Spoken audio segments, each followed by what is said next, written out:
the screen for us this morning. Morning. And thank all of you for joining with this meeting management class this morning. And at the bottom of that first slide, it says, we are all in this together. So I take it that all of you are either board members or you're in some leadership position at the West San Gabriel Valley Realtors. And so I have a number of slides that we're just going to hopefully ask you to think about. Have you thought about this? Do you know anyone who feels this way? And then we're going to go into some of the basic operating systems and tools that we have for running an effective meeting where it's efficient, it's effective, it's time sensitive, and everybody will get something productive out of it. So with that, Madam President, may I begin the presentation? Yes, please. Thank you. Good morning, everyone. Thank you, Mel, and thank you, everyone, for joining. Happy Friday. Thank you. Good morning. Morning. Okay, let's go back to some of the thoughts that some of you may have felt over the years in attending meetings. I myself have probably attended, several thousand meetings in my 40-year career as a realtor and as a person who's active in the communities that I work and live in. And those meetings went anywhere from a Toastmasters meeting to a Chamber of Commerce meeting, to a LA City Fire Commission meeting, and to the Metropolitan Transportation Authority Board meeting, where I was a board member for almost 8 years. And so all of these meetings had their ups and downs, and there were sometimes thoughts that went through my head that said, oh, no, not another meeting. Or, sometimes you have repeat information that's coming before you, and you asking yourself, didn't we already deal with this last week? Why am I wasting my time in this meeting today? Can you forward this on for me, Angie? I know that's none of you guys. None of you have been in a meeting where it's like this. Your meetings are pretty active and full of vibrancy and good things, right? No, it's me right in the middle. All right. So I want you to be reminded that Ben Franklin once said, and he's one of the, the famous people that I listen to and read about, that time is money. And so that these meetings can cost you money if they are not effective and efficient and not productive. And sometimes you may be thinking, I could be hanging out at the beach, or I could be in the mountains, or I could just be hanging out with my 1-year-old daughter. I could be making money. I could be with my family. I could be on a listing appointment or preparing for a buyer's showing.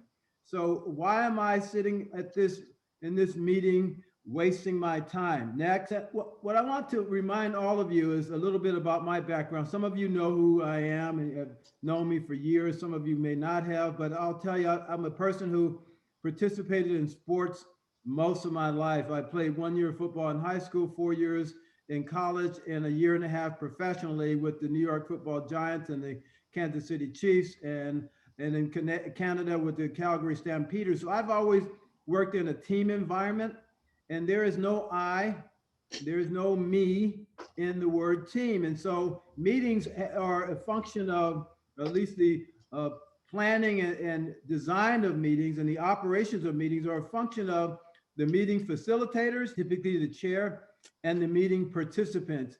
And all of you at one time, I'm sure, have been either the facilitator or the participant in the meeting, but we're all working together. We all want to be in that rowboat rowing the same direction. You see this group of folks that are skydiving, they're all together.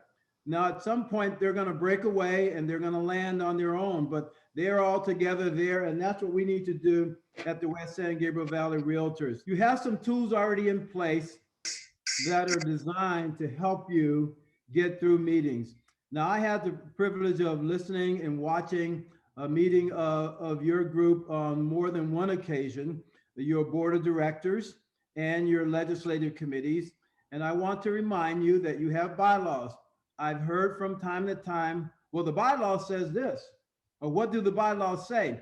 You all have access to the bylaws. As boring as they may be, it's worth the read. And I would encourage you to read your bylaws so that when you're quoting what the bylaw says, that you're actually quoting from some sense of accuracy. You all have receive the rules and regulations. The rules and regulations are some of the governing parts of how you manage meetings. And finally, I believe your board has adopted a policy to use Robert's Rules of Order to manage your meetings more effectively. Now, I observed yesterday that your meetings were being run pretty effectively, but for a while, I started seeing a lot of committee work going on in that board of directors room. And then I saw some things that kind of displeased me with the way people were speaking out of turn. And so Robert's rules governs the way you should be running your meetings, and there should be respect, mutual respect for each other. And the person who's presiding over the meeting, the facilitator, typically is the chair of the meeting. And so the way it typically works is that the chair calls the meeting to order. And ideally, you want to call the meeting to order on time, not delayed, because there are some people who are very time sensitive. They arrive on time. Many of them arrive early, and they don't want you to be waiting around for those who are slackers who got caught up in the freeway or changing diapers or whatever their reasons are for not being there on time. So I would encourage you, chairs of meetings, to start your meetings on time, and at the very outset of the meeting, establish a timeline. Say, okay, we're going to meet today. We're going to discuss some important issues, and we expect to have this meeting over by, and you give a timeline, an hour and a half. You should not be going into meetings that are 2-3 hours long. If you are, something's wrong. You have either too much on your agenda, or some people are not behaving in the right way and operating under Robert's rules. And that goes for the participant as well as the chair of the committee or the board that you happen to be having the meeting for. So typically you have the beginning of the meeting, you read the minutes. And ideally what we want to see is the minutes get distributed to all the participants, all those who are on the committee or on the board in advance of that meeting. Ideally, you want to get it out no less than 48 hours before the meeting, but ideally you would rather have it out about a week before the meeting begins. And sometimes that may require an adjustment in the agenda on the meeting, but you definitely want to get the minutes out way in advance so that if there is any discussion about whether the minutes accurately reflected what happened in the previous meeting, then the person who has some questions or concerns, when they get to that meeting, they can say, Madam Chair, in this case, your president is a lady. Madam Chair, I would like to have a correction made on those minutes. And then you will have to vote on whether that is an accurate reflection and whether those corrections should be made or not, or an amendment to the meeting. All of you are in real estate, you know about amendments. We do this all the time in escrow. And so it has to be by the mutual agreement, just like in escrow. One buyer or a seller cannot unilaterally make a decision once you are in escrow. And so the meeting should follow with the executive officer giving their report, and other staff members giving their report. If there is a report coming from them, the chair is giving them the floor to do this. And then you go from there to special task forces, subcommittees. Those are the kind of things that come next.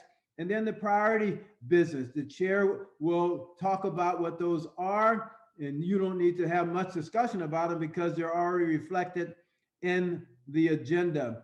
And then you have unfinished business, things that carried over from the previous meeting. Now, occasionally the unfinished business may be something that's really critical. Shouldn't be that way, but occasionally that happens. And so you may ask for a change in the agenda to address an issue earlier, or you may have a speaker or presenter in the meeting who has to leave for another appointment, and you might ask the chair and the body to allow that presentation to take place earlier than the order that I am prescribing to you here. And then finally, you get to the new business, and then from there, there is a motion to adjourn the meeting. Go ahead. Now, here's something that's really critical, and I will just ask a question. Can you, I'll make a statement. Can you imagine that we live in California and that there's an earthquake? Yeah, you know, it happens about every 20, 30 years, right?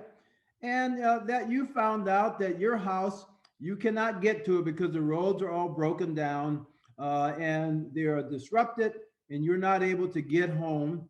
And some of the folks that you were in that board meeting with may live closer and they have the access to their home. Imagine if you were being very mean to them, disrespectful to them in the board of directors meeting or that committee meeting, and you needed to go home with them for a safe haven until you could actually get back to your own place where you reside or where you work. Do you think that that person who you were just mean to a few minutes earlier are going to say, yeah, come on in, hop in my car, let's follow me to my house? I think not.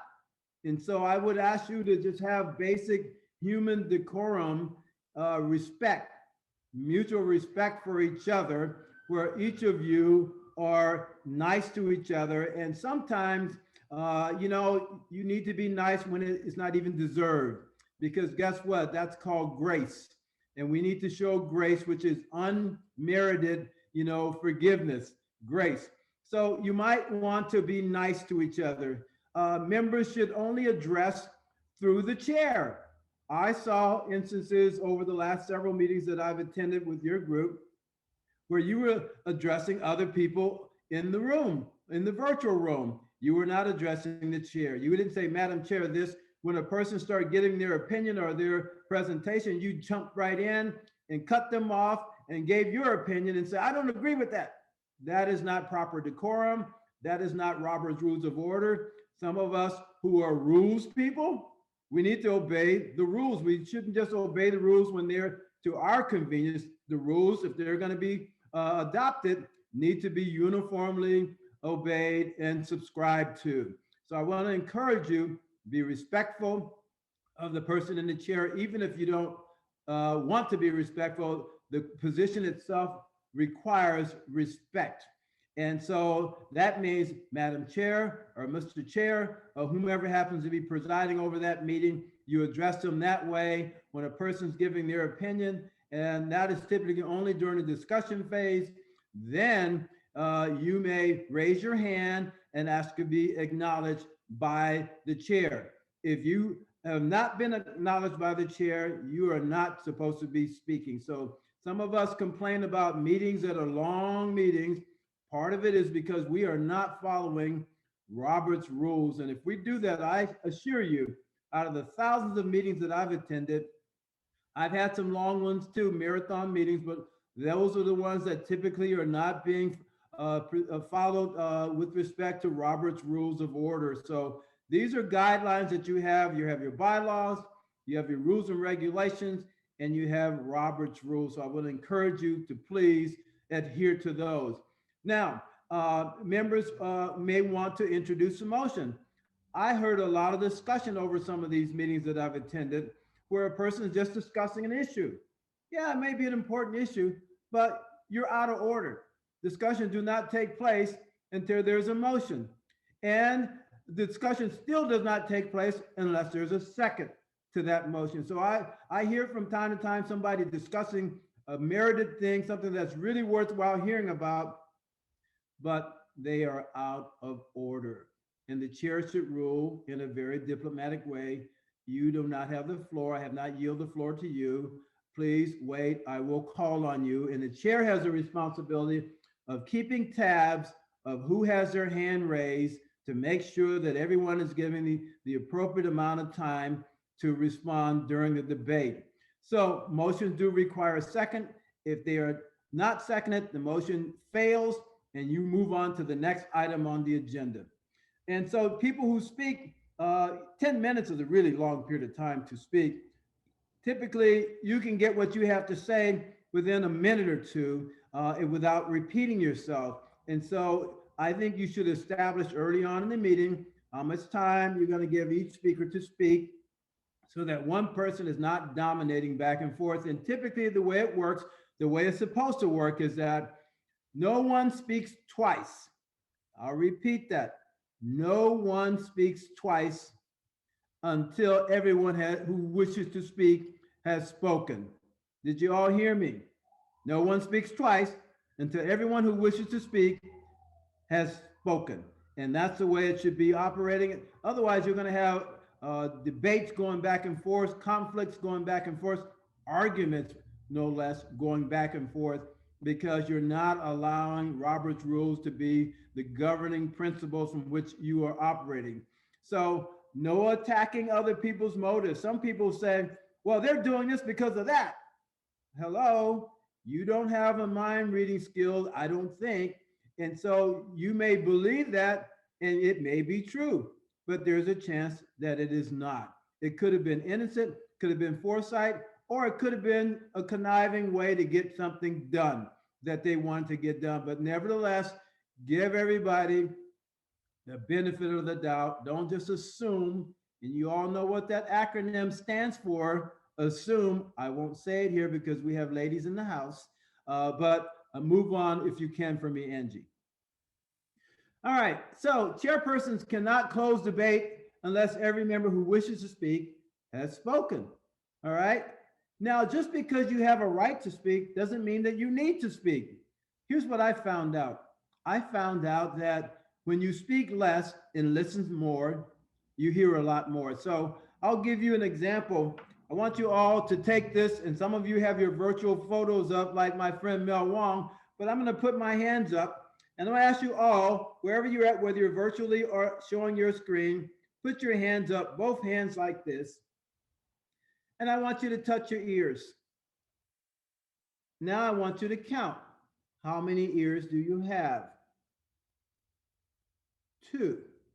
Now I want you to touch your mouth. How many mouths do you have? 1. So here's what I've learned. You should do as God designed your bodies to do. You should listen twice as much as you speak. And it's amazing how much wiser you will be if you will just operate by this basic rule. Listen twice as much as you speak. And it's amazing what you'll hear. I work with kids all the time, and some kids are as young as 4 years old, 5 years old, teenagers, all different age groups. And I tell you, what I do is I listen to them. I get down on their level. I'm a tall guy, so I'll get in close to them to hear what they're saying. And it's amazing what kids will tell you when you just listen. But if you don't listen and you're just doing all the talking, you're going to miss it. So I encourage you to listen twice as much as you speak. And let's go back to the slide presentation here. And that is, members should always remark to the chair. You might say, well, I don't like this chair. They don't run the meetings the way I want to. Guess what? You're not the chair. You had your chance, or one day maybe you will have your chance if you get to be the chair one day. But right now, you need to be respectful of the position of the chair. Always refer to the chair in the third person. Don't say, hey, Mel, hey, Albert. No. Mr. Wilson, Mr. Tran, may I speak, Madam Chair? May I speak, Mr. Chair? This is how you refer to each other in the third person, and that way it doesn't get to be too personal. Okay, let's move on. All right, so some of the basic operations of our parliamentary procedure. And so some of you may not be that familiar with parliamentary procedure, but I will tell you something. If you plan on being an organized corporate, a corporate environment, or in a legislative environment, or in a real estate industry, be it at the local level, the state level, the national level, ARIA, whatever group you happen to be in, you need to understand the basic fundamentals of parliamentary procedure, which is subscribed by Robert's Rules. And so here are some of the inquiries. Parliamentary inquiry, in other words, I heard the other day, well, that's out of order. They shouldn't even be bringing this up here. Well, what you need to have is a parliamentarian in the room that says, is that out of order? Or is that not out of order? Because if you put that on the chair, sometimes if you don't like the chair, you don't like the way the chair rules. And so to get it out of the personal thing, you might want to consider for your board of directors meetings, for example, to have your board counsel attend those meetings so that they can rule whether something is in order or out of order. Point of information, you raise your hand. What does that mean? I want to know they made this statement, this staff report said X or Y. I want to clarify that. So I raise for a point of information, and the chair can acknowledge you to have that information shared. Now, if the chair does not acknowledge you, be patient, they eventually will. You may have a motion on the floor and you're determining that that motion is not going to go where you want it to go. So you might ask for a request, Madam Chair, I would like to withdraw my motion. I would like to withdraw my second, or I would like to amend my motion. And so that's called modifying the motion. And so these are the kind of things that you need to be aware of when you're dealing with Robert's rules. So some of you may say, well, I don't know about all that stuff. I'll tell you what, you need to know.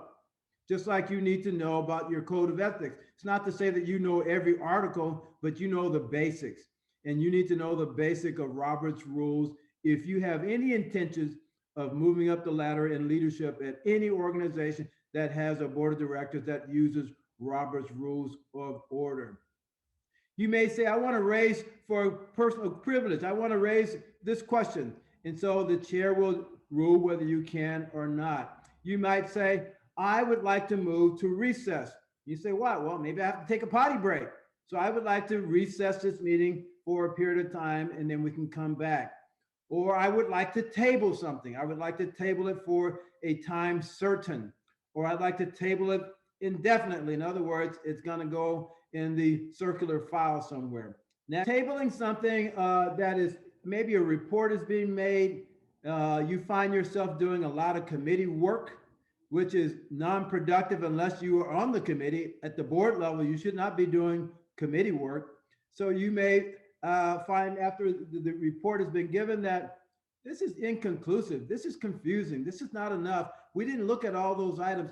You know what, Madam Chair, I'd like to move that we table this for a time certain, and that time certain could be the next board of directors meeting, or it could be, I would like to move to refer this item back to the committee that presented it and let the committee do the committee work. If you have an interest in how that committee is going to go to the committee.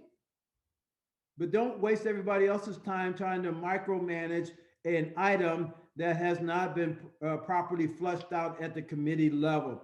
And it's not that necessarily the fault of the committee or the chair. Maybe the board had a different mindset. Maybe they had a different angle that they wanted to look at that was not covered by the committee. So it's not a reflection of the committee not doing good work. It just may be that things have changed and you want to refer this item back to the committee. So there are ways to amend items. Maybe there's a motion on there and you want to have a motion amended. And sometimes I hear people say, well, I'd like to make a friendly amendment. Well, sometimes that amendment is not so friendly. And so the mover might say, well, I don't accept that amendment. And so you may take it back. Oh, wow, you don't want to take my friendly amendment? That's not nice. Guess what? They have the right to say, I don't accept your friendly amendment. So you can move on the item, or you can have an amendment that's not a friendly amendment, and then you can let it be voted up or down. The amendments should have something that's germane to the actual motion, though. It shouldn't be something out of left field or somewhere out of the park. It needs to be something related to the item that is on the floor. A committee has met and they've given their report, and now you are telling the committee you're discharged. You can go back to where you were. You don't need to stay in this boardroom anymore. Or maybe there was a task force or a subcommittee that was making a report, and you can discharge them and let them go back to take care of their business. And I'm sure they're going to appreciate it. Reconsider. You might say, what the world is that? Sometimes there are items that have passed through your committee. It was approved by a majority or by whatever percentage it needs to be approved by. And the people who are on the prevailing side got additional information later. And maybe they figure, well, you know what? I thought I had this right, but yeah, you know, it's not exactly what I thought. I would like to move to reconsider. In other words, you can bring that item back up. but only those on the prevailing side of that motion, after that motion has passed, can ask for reconsideration. If you're on the side that was the losing side, you do not have the privilege of asking for reconsideration. Only those on the prevailing side. Next. All right, so point of order. A point of order is a precedent kind of a motion, and it basically you're asking the chair, point of order. I think what was just being said is out of order. Or chair, point of order. I think we said we were going to do this last time, and now we're not doing what we said we are going to do. So you're trying to bring everything back to the way it was. And another one that people don't use very often, but they can, is let's say you decided that this each item is going to have 10 minutes for discussion, and you set that as a rule at the beginning of the meeting. Well, maybe you want to make a motion to suspend the rules because this item is so meaty, it has so much involved in it that you didn't realize before that you think it warrants more than 10 minutes of time for that item. And so you're going to move to suspend the rules so that you can adjust the time to maybe 15 minutes or however many minutes you deem important to hear that issue properly flushed out. So division of questions, and you might say, what the world is that? Well, maybe there's a motion to approve a $2,000 political contribution to the mayor, Mr. Chen of City X. And in that same motion, we're going to give $3,000 to the city council member in City Y. And so maybe the body does not want to all vote this up or down.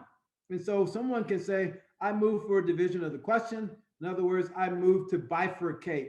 Bifurcate means put in parts. I want to separate this. And so I would like to move to separate this motion so it's not just both up or down on both. Is we can vote up or down on City X and we can vote up or down on City Y for that contribution. So this is how you can split things up if you don't deem it's valuable or in the best interest of the organization to have them all voted together. Recess, we've talked about that before. Adjourning, we have to move on, please. Now, here's some helpful hints. Now, remember I said earlier, teamwork. And so sometimes people, they forget that a board, a committee, is a team of people who collaboratively agree to work together for a common cause. In this case, something for the betterment of the West San Gabriel Valley Realtors, be it from the committee level or be it from the board of directors level. So you as participant, you're not the chair. You're not presiding over the meeting, but you have a right to speak and to say things when you are given the privilege by the chair to do so. And so sometimes the chair gets busy and things are really complicated. And so you have the right to, as a member, to Madam Chair, it sounds like we're getting off the topic here. Can we go back to the motion at hand? You have a right to say that, but you have to raise your hand and be acknowledged.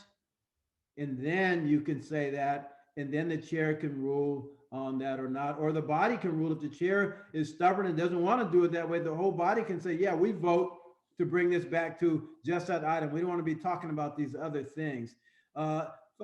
Further discussion, here's one of the ways. Let's give you an example. Let's say the West San Gabriel Valley Realtors is going to buy a new computer for the new satellite office.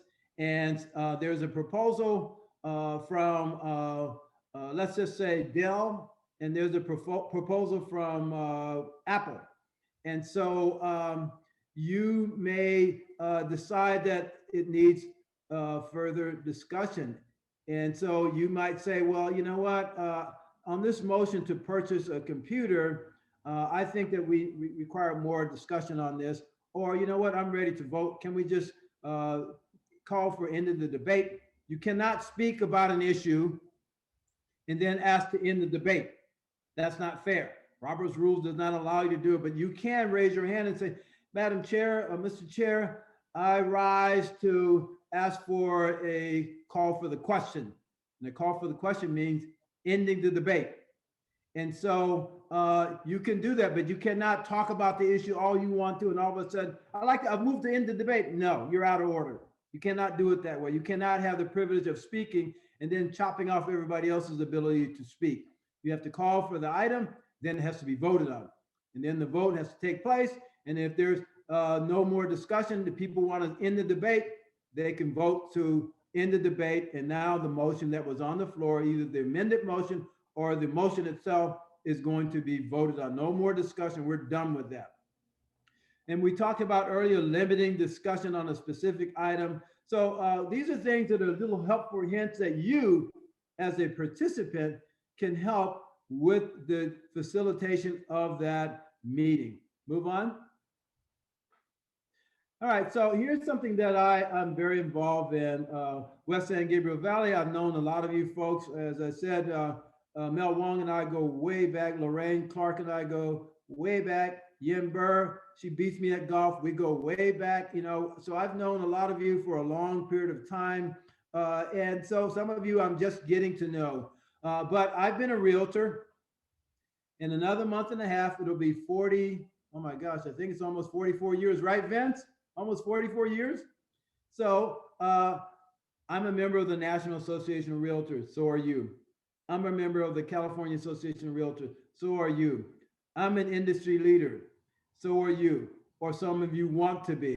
It didn't start out with me being an industry leader. I started out as a realtor associate, and then over years of volunteer work and participation, I got appointed to committees, and I got to be chairs. I became an NAR director, became a CAR director. All of those things happened, but it did not happen overnight. And if you have any aspiration of moving up the ladder in any level of organized real estate, the things that we talked about earlier, you need to get them down. Because if you don't, you are. I'm so sorry. Today is the only day I slept late. Okay. Okay, I just woke up. I let the management know they're sending someone over. Okay. So Ling, is that you? Ling. Is that Ling Chow? Yes, but I don't think that was meant for us. Oh, I was gonna say, tell Ling that I didn't mean to put her to sleep already. Okay, so as I said, industry leader, if you have any desire to move up the ladder, you need to understand Robert's rules. You need to have basic meeting decorum. And it all comes back to several principles: teamwork, working for the betterment of the team, and also it requires respect. Mutually respecting each other, whether that person deserves respect or not. Respect the position that they hold. The office that they hold requires respect, and it requires all of this. And it's just common sense. If you're nice to somebody, there's a good chance that when you write an offer on one of their listings, they're going to be nice to you. They may even recommend the client who in an offer that you have multiple offers on, and your offer is just as comparable as another one. They may recommend that your offer get accepted because you were nice to them at a committee. You were nice to them at a board of directors. But guess what? If you pooped all over them, guess where your offer is going to go? At the bottom of the pile. So this is all just good business practices and good behavior. Next, here's some folks that some of you may or may not know. The man on the left is a good friend of mine. We've known each other for over 30 years. He's an icon when it comes to organized real estate. His name is John Wong. His wife's name is Betty. They're from San Francisco. They're wonderful people. John is from China, and John is fluent in Mandarin Chinese dialect, and he's fluent in English. And John is very good at Robert's rules. He's good at meeting decorum. John is the kind of guy who, when he speaks, people listen. Because guess what? John does not speak on every item. Even if he knows more than somebody else on the item, he chooses not to. John is very selective that when he speaks, people are going to listen. He's very thoughtful. And so some of you who have known John over the years, if you've gone to CAR and NAR directors meeting, you know who John is and you've heard him speak. And I'll tell you, the room is quiet. You could hear a pin drop when John speaks because he is very deliberate, he's very thoughtful, and he operates under meetings decorum. Now you see that logo behind him? John is so amazing. He dear friend of mine, Alan Okamoto, and another friend of mine, Alan Chang. They were the founders of ARIA, American Real Estate Asian Real Estate American Association. I think I got it right, but ARIA, I call them ARIA. I went to most of their meetings from the outset, from the time that they founded their organization over 15 years or more ago. And John has really moved up the ladder at CAR. He's been a director for years. He's been an NAR director for years. He's been president of the, thank you. Oh, I heard that John was born in the US. That's okay. He still speaks Mandarin. Bleh, I saw that. Thank you for letting me know that. I won't call your name out, but thank you for correcting me. So anyhow, John is amazing. The lady on the right is fairly young. She's probably in her early 40s. This is her second year as the treasurer of the California Association of Realtors. And her name is Jennifer Francini. Jennifer has moved up the ladder pretty fast at CAR. And how did she do that? Well, she was connected, but she also had meeting decorum. She knew Robert's rules. She was effective. She got things done the way they should have gotten done. So Jennifer is an example of some of you. I look at Nanette. I look at Tom Singh. I look at some of you young people. I look at Karen. I look at some of you young folks who may have a desire to move up the ladder. You can do that. And so I would encourage you to get this right now at this local level so you have the opportunity to move forward. Next. Now, the lady on the left is a star. She's a dear friend of mine, and I'll tell this story again. I've shared it with you, some of you before. Her name is Winnie Chow Davis. And Winnie has about 1997, when I was the president-elect of my local association, the Southland Regional, I wanted diversity on my board and on my chair committee. And I sought out this lady who was just a fabulous real estate agent broker who had been a multi-million-dollar production agent long before many of us even thought about selling millions and millions of dollars. Her name is Winnie. So I reached out to her. I said, Winnie, I would like to have an appointment with you. I'd like to have a lunch with you. And so first she said no. And then I kept asking, and finally she said yes.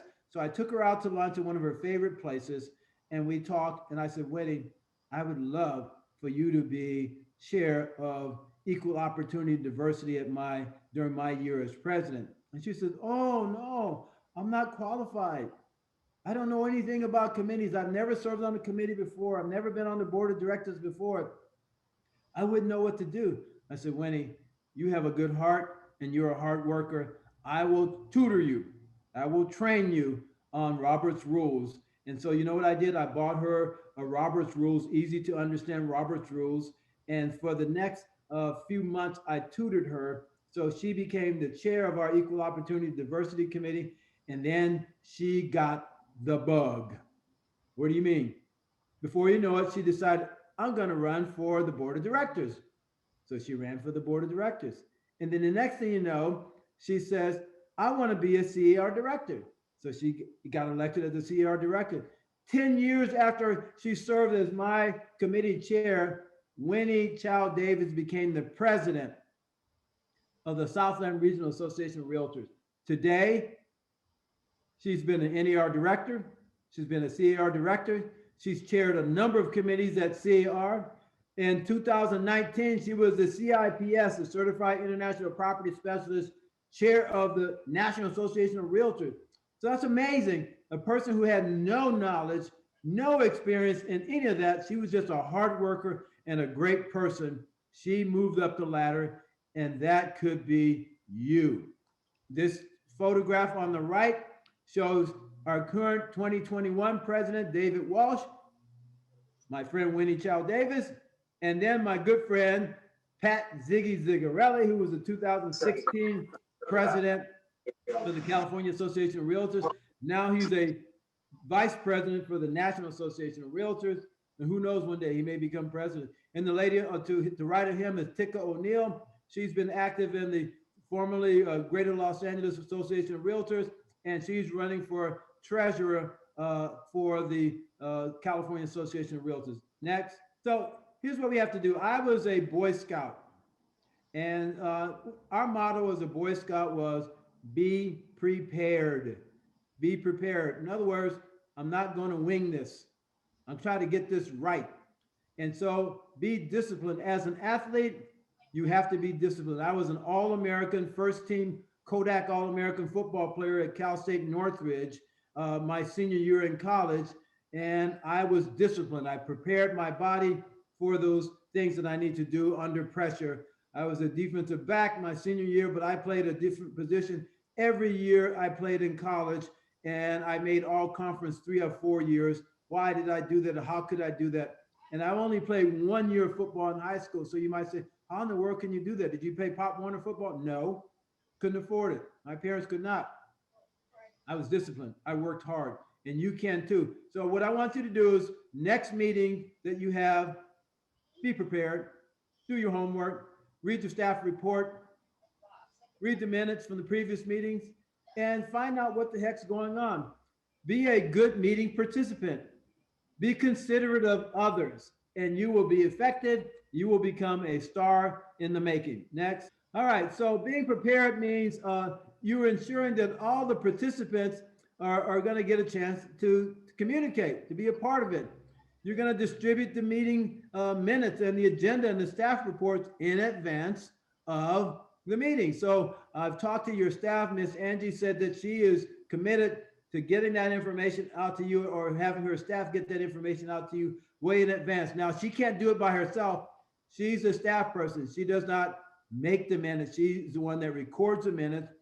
It's up to the chairs and the board to get her what she needs so that she can do her job and get that information out to all of you so that you can be very active, positive participants in upcoming meetings. So don't just throw it on her lap.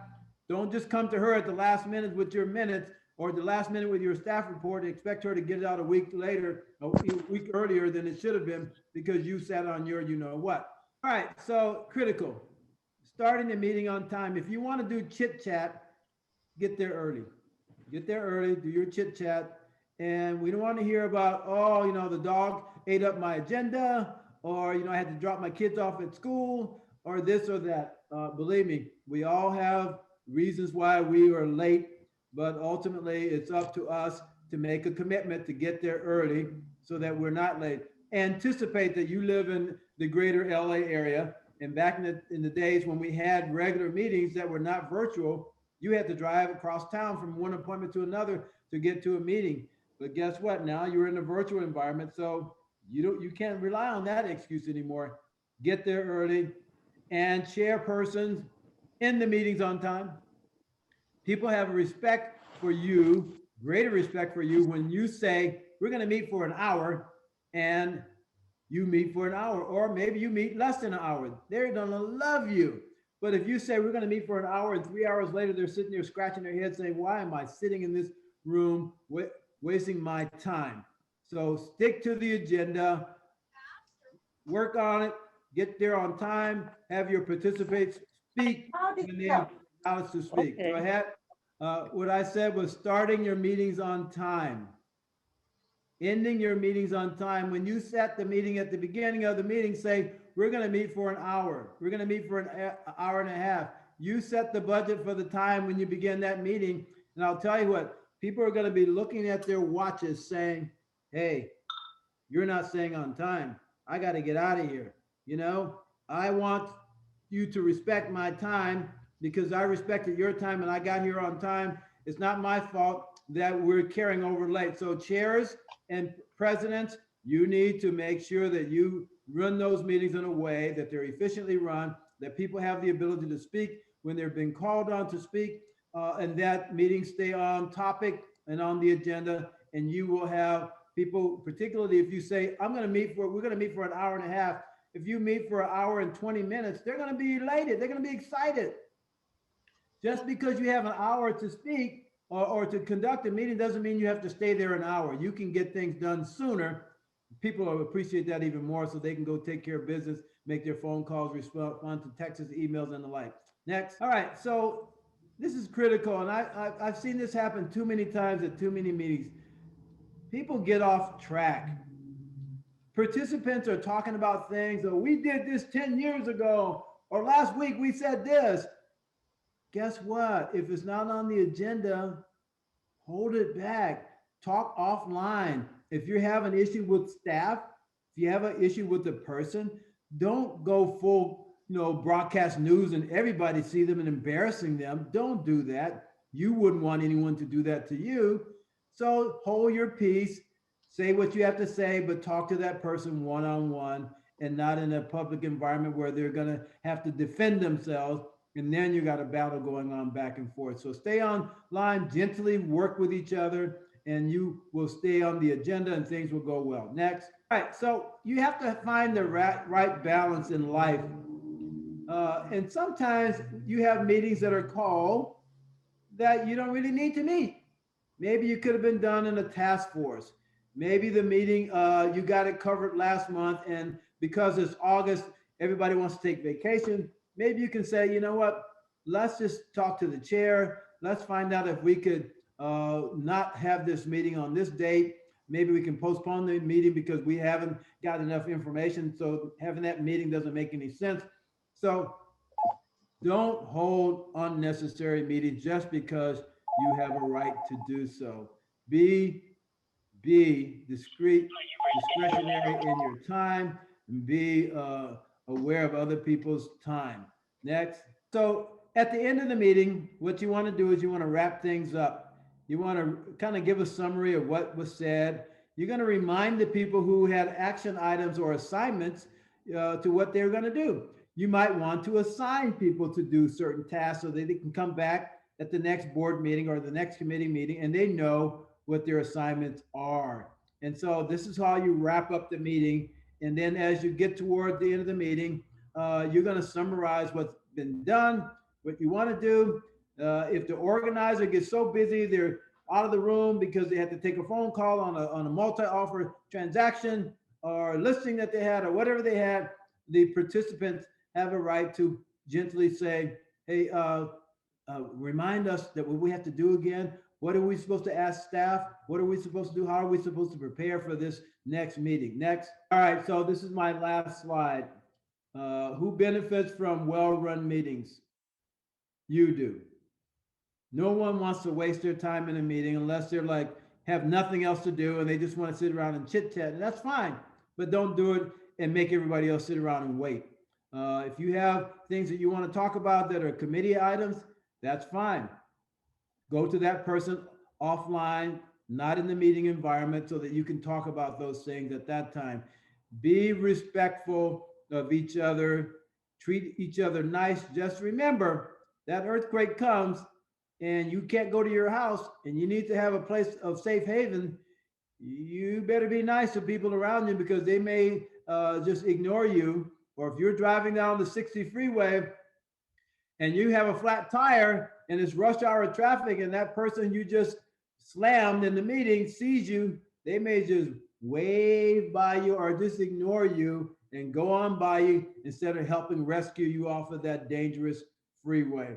So just be nice to each other. Remember, this is a team effort. Participants have a role in making the meetings efficiently run, and so do the chairs of the meeting. Now I'm open for questions. Thank you for allowing me to present today. Hopefully you learned something that you didn't know, and hopefully this reinforced things that you already knew, and now you're going to focus on doing this better because you want to move up the ladder to be the successful person that you envision yourself being. Open it up for discussion. Hi, good morning. Thank you. Do you have cheat sheets for Robert's rules? I do not have cheat sheets, but I believe Albert has already given you all Robert's rules, basic operation of them. And if you don't have a copy, talk to him after this meeting and he will get it to you. If you've misplaced it, he'll get it to you. I think you can Google that. Yeah, you could Google that, but for those of you who need one, I do have some in the office. Yeah. I'm sorry, Min- I was just Mindy- being lazy. Mindy, just show you that booklets I bought a whole bunch for our association. So please send me email, and if you want us to mail to you, we'd be happy to do so. Mel, I do have a question, and I've been witnessing, just like you, attend some of the meetings and been discussed for 1 or 2 issues for sometime an hour and a half to 2 hours. How can the chair control that? I know you talked in your presentation about that. Can you elaborate more? How can the chair really control? Because people have free speech, they just keep talking and sometimes not to the point. And so the chair should say, hey, stop, let's focus on the motion, or just focus on what we're talking about, don't wondering about others. Okay, so I believe you all agreed to operate under Robert's rules. Once you said you're going to serve on the committee or serve on the board of directors, you all agreed to do that. And so I know a number of us are rules people. We call people on the carpet all the time when they don't obey the rules. And so we need to obey the rules ourselves.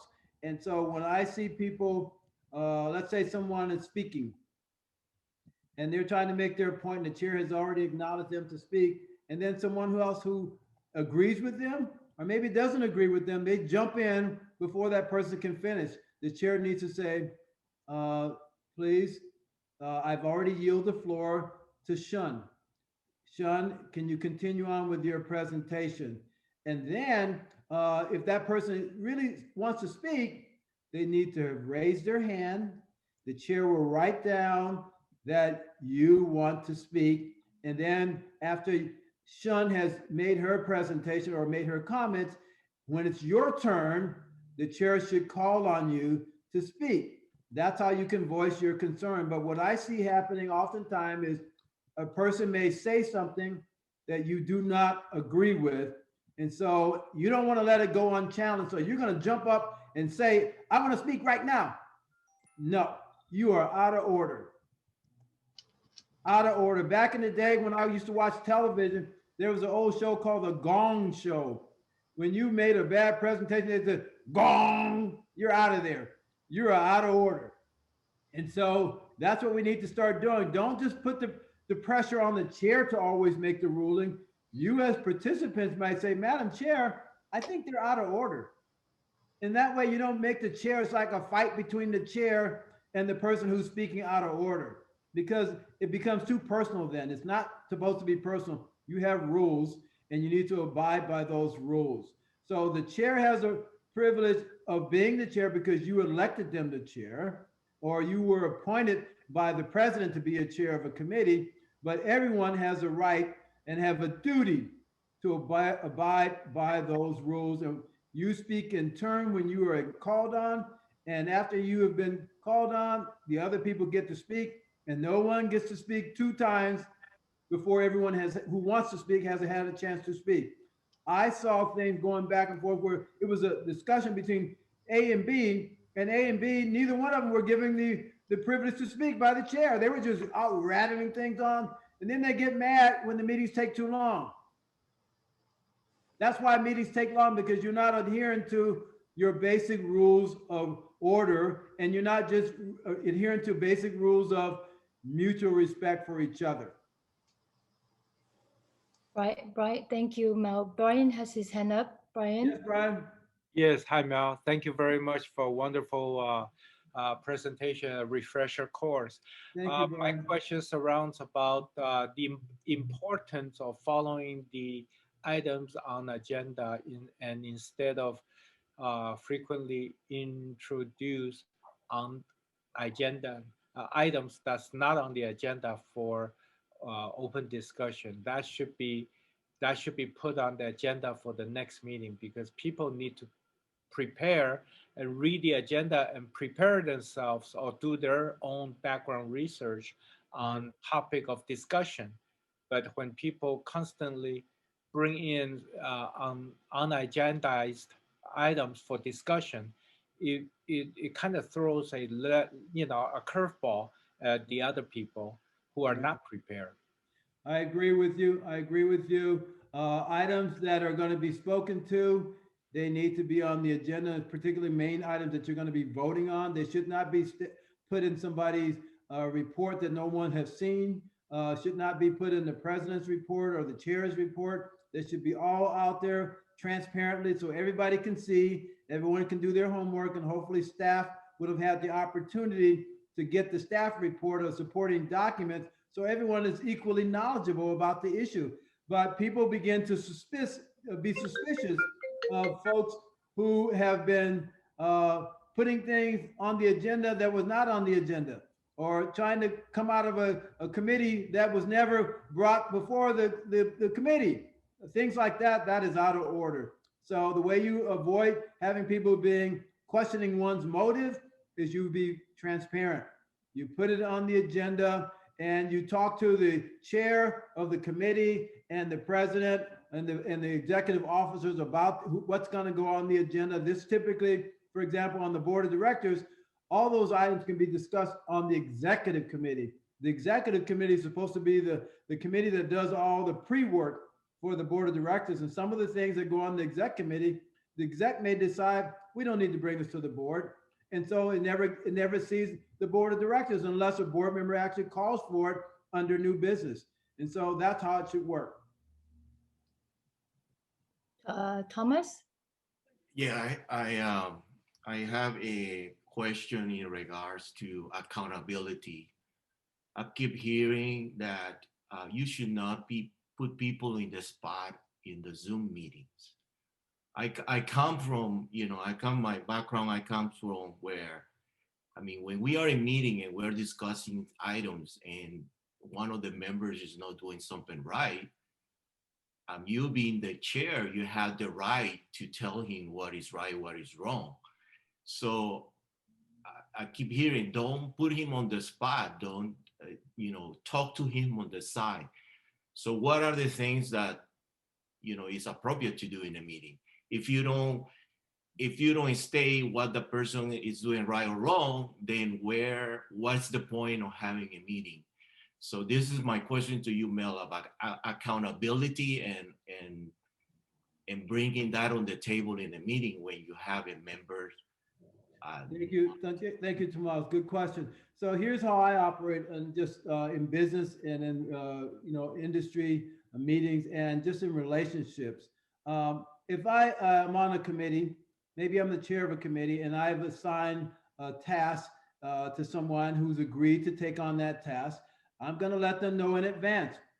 I'm expecting you to give a report at this next meeting. And so I'm calling you out now. I'm letting you know privately that you're going to be expected to give your report. And so it's not like, they have not been warned that they're going to have to give that report. If they are serving on a committee and they are not doing their work, then you need to have a private conversation with them. If you see this as a reoccurring issue, you need to have a side conversation with them and say, look, I've asked you and you've agreed to do this, and this has been a couple times now, you're not doing it. Let me know if you're too busy. Let me know if you don't have time to do this. Let me know if you need help, because you're making us all look bad by not being prepared to give your report or your portion of the report when you've been called on. So I think that is the appropriate way to do it. Some of us get real busy. Some of us are in over our heads, frankly, and we shouldn't be taking on all these responsibilities. We should drop out and let people know gracefully, hey, I wanted to do it, but unfortunately, I can't do it because for whatever the reason, you can't do it. But that's what we do. We let them know ahead of time. I expect you to give a report.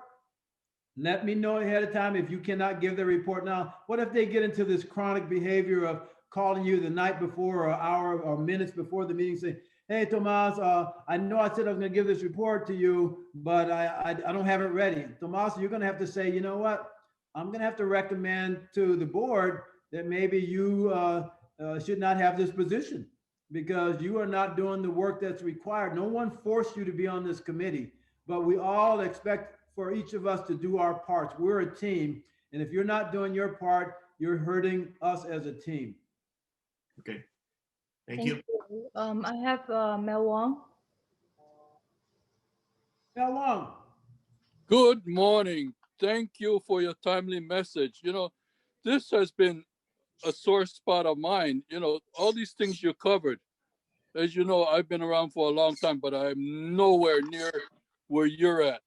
And I We're about refuse the to, same age, buddy. What are you talking about? I refuse to, because, you know, I hate to say this, but I think most of these board of directors should understand they're occupying valuable space where new members could be coming onto the board, which is why we have this problem of recycling presidents. I'm not saying there's anything wrong with recycling, but we're keeping other new valuable people that's coming on. So I'm glad to see a lot of new ones getting the chance this time.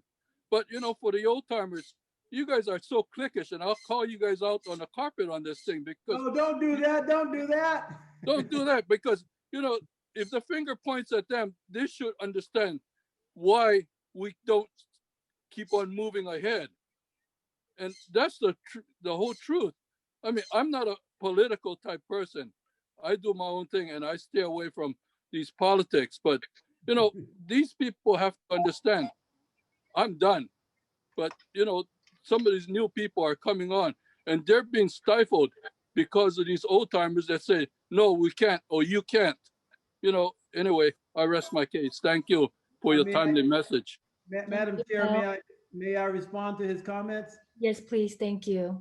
Okay, Mel Wong, you know, it's been a couple of years since we were in the desert having lunch together at the Esmeralda Hotel. I'm looking forward to doing it again as soon as we can do it safely. I love you.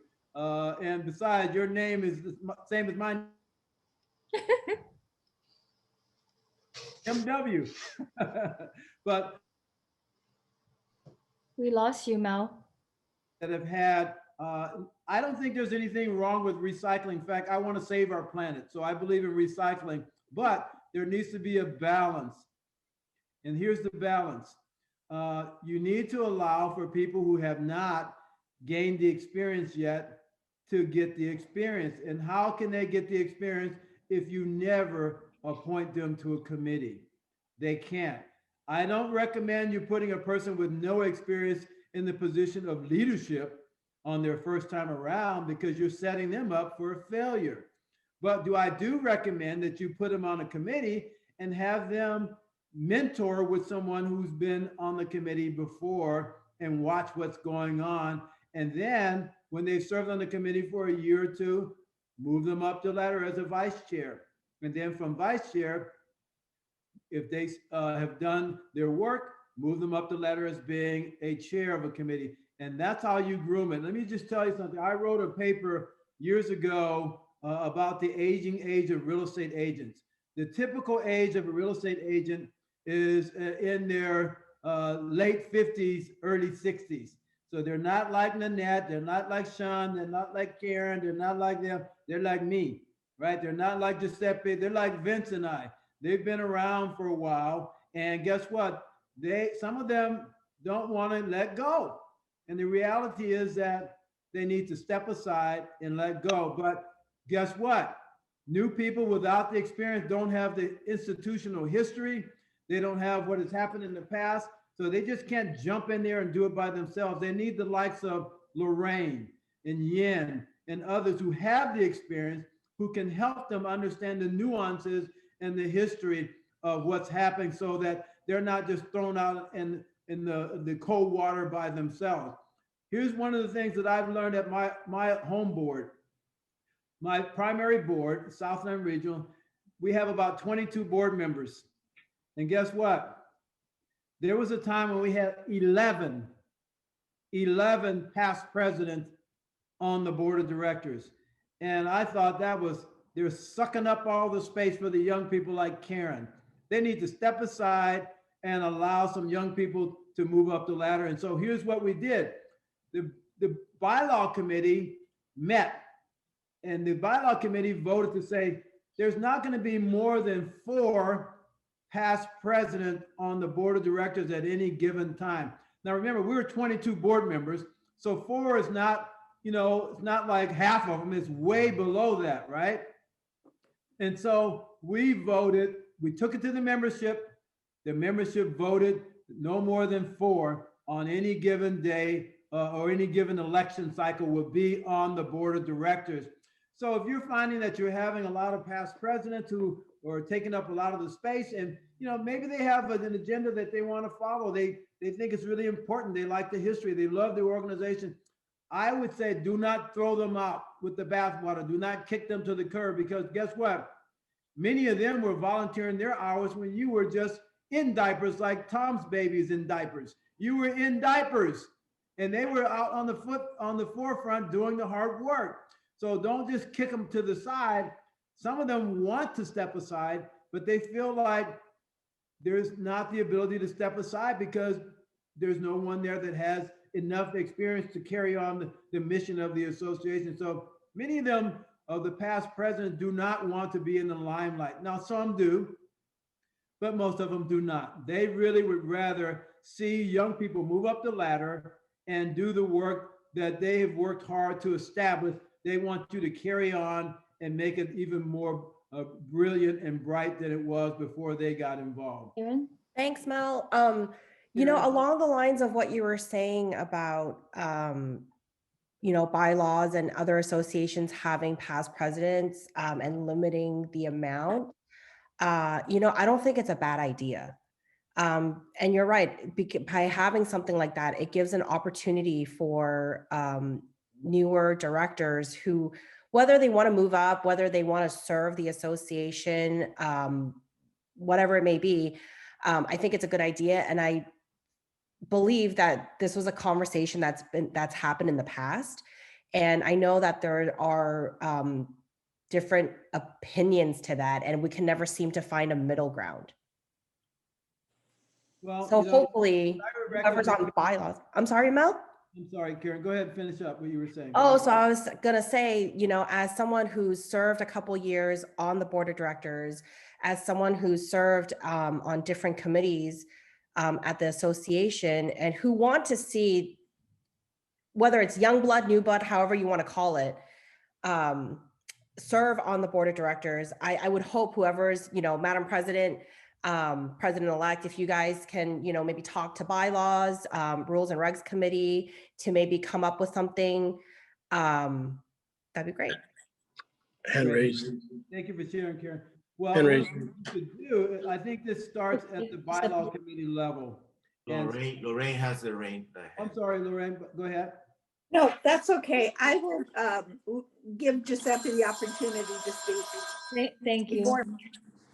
Yeah, hi everybody. Yeah, Mel, we actually did bring it from the bylaws and policies and procedures to the BOD last year to limit the amount, but it actually got voted down, so it never got to the general membership to either vote it up or vote it down, because it never went past the BOD to limit the amount of past presidents on the BOD. Okay, so Lorraine, did you want to speak or? Yes, I do. Thank you so much, Mel, for doing this. And we have a good group of people. The one thing, several of us, and I'm speaking myself as an older board of director who has come back. I did step off for a good 6 years and have come back. And the reason I came back, the reason Brian came back, the reason Sil came back, so many of us had to come back, is because something had happened along the way that our rules, regulations, committee structures completely collapsed. And so we came back in so that we could help reestablish that committee structure and a little bit of organization. And as much as we love having new people, and I have to admit, I changed offices this year so that we could have 2 brand new members come in, because we have a rule that only 2 from an office, and 2 of them were from my old office. So I switched so that we could have new people. And I see a lot of potential. And I see a lot of potential in a lot of our members, but somehow our rules, our regulations, our structure for our committees, just basic things on running of committees has been lost. And our hopes is that we can come back in and reestablish this and get it going so that we can comfortably step out. I have no desire to spend my life being on the board of directors, and neither do many of us, the other ones. But we do need, and a lot of people are coming in, they're on every single committee, but they do not read the rules. They don't even read the committee guidelines. And we are in the process of reestablish them so that we can get them out to people. So as much as people say, oh, they just take all the oxygen, there's a reason for it. And there's a reason why we came back in. It wasn't just because we want the limelight. It's because we want what's best for the West San Gabriel. Thank you. Thank you. Well, I truly believe that, the folks who I know who've been past presidents of West San Gabriel Valley Realtors, their heart's in the right place. They want the betterment of the organization. They've seen where it was. There was some rough terrain that you had to navigate for a while, and they came back in to smooth it out. I don't believe they want to suck up all the space and take up all the positions. And I think that there needs to be a blend of experienced realtors, some past presidents, and a blend of new realtors who are just getting into it, and those who are more seasoned, who've been in it for a while, but never been in the leadership ladder yet. And I think that you need to have a grooming kind of an environment where you're taking the experience and the knowledge, his history, the institutional knowledge of CAR, how it works, NAR, how it works, how local governing works, how the legislative advocacy stuff works. I mean, Lorraine, I think you've served on one of the trustees for one of the PACs for CAR, right? Yes, I'm a trustee now for CAR, and I have had several different organizations and chairmanships, and I've been the committee chair of the year for CAR, received awards. Yeah, I have gone up, and I didn't want to go any further, but I like being involved, and I have had several leadership positions, and I am a director for life. Did you hear that? She's a director for life. That takes a lot. There's a lot of requirements of volunteerism, and not only just being there, but being productive and making a positive difference. So you guys have the nucleus. As I said a couple of weeks ago, you are a diamond in the rough. Some of you are already shining, but there are others who we need to pick away the little areas that are imperfection to help you out. If I were a young person, like many of you are, I would try to be a fly on the wall to some of these past presidents, because they have been there. They know how to stay in business for 40 years, 30 years. They know how to pay their bills, and they know how to own real estate. And so you can learn from them, not only from the business acumen side, but you can learn from them from the leadership side, how they've been able to navigate through all kinds of administrations over the years. So I think that, your board of directors needs to think about, how can we encourage more young people to move up the ladder? Now, some young people want to move up the ladder. They don't want to do the work. They don't want to do the homework. They don't want to read the rules. And guess what? The people who are experienced have no tolerance for you. Zero. There's zero tolerance for those who don't want to do the work, because they had to do the work. So I would encourage you young folks who want to get involved at a higher level, seek out counsel from someone that you think that you can get some knowledge from, glean something from.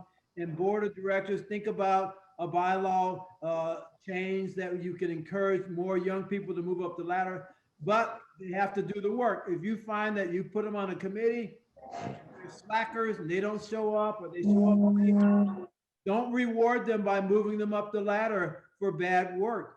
Make sure they're doing the work, and then they can show that they deserve to move up the ladder. Well, I have two comments I would like to talk about. One is about past president. I talked to many of my counterparts in different associations, like Mel was talking about at the South Bay, Southland Regional Association of Realtors. There are many past presidents out there. There's nothing wrong with it. I They're know willing him. to help out the newcomers to, help them out. Imagine if we don't have any past president. today. All of them are brand new. We start from scratch every year. And we don't know, we have no footprint at CAR, no footprint at NAR. How do you have somebody like Hi you? there. Hello? How do you have somebody well-known like Yin who is representing us as NAR director right now, or Ling or Lorraine or Brian, so on at CR level, Giuseppe. So all these people have a knowledge, have the thing that's help out. Second point I would like to also compliment this association is there are many committee meetings that I went to, and some of the committee run a very efficient too. They set it out for 1 hour. They have a long agenda and they finish in 1 hour. I don't want to mention which committee is that, you probably know, but some of the leaders there run very well as well. So this is some of the best practice at the association, not some that run longer. So I just wanted to comment on this too. Thank you. We lost Mel. No? I'm still here. Okay. Yeah, so I would say back to Madam President, first of all, I just want to thank you all for the honor of being able to share some of my experiences with you. I have been around a long time. In other words, I am old, you see this? But I pay attention. Oh, I love it, Lorraine, I love it. And I've learned this principle long ago: 2 ears, 1 mouth, speak twice as less, or listen twice as much as you speak. You will be amazed at what you learn when you listen more and hear what's going on. I'll tell you, I'm just a great listener. I can speak, but I am a great listener. That's what I learned the most. And I'm a lifelong learner. I was reading something today about one of my heroes, American heroes, a guy named Warren Buffett. You know, he's down to earth as they come. And he says, you know what? I'm a lifelong learner. He says, I read about 4 to 5 hours a day. Now, here's a guy that's one of the richest men in the world. He reads 4 to 5 hours a day. He's learning. He's not just reading people's opinions. He's learning facts. And that way, when it's time for him to make a decision, he's pretty smart. And I'll share this one last thing with you about people that I know who are extremely smart. I had the good fortune of being appointed to the Metropolitan Transportation Authority Board of Directors in 1993 by a new mayor of Los Angeles, one of my favorite mayors of all, Mayor Richard Riordan. And Mayor Riordan was a smart guy.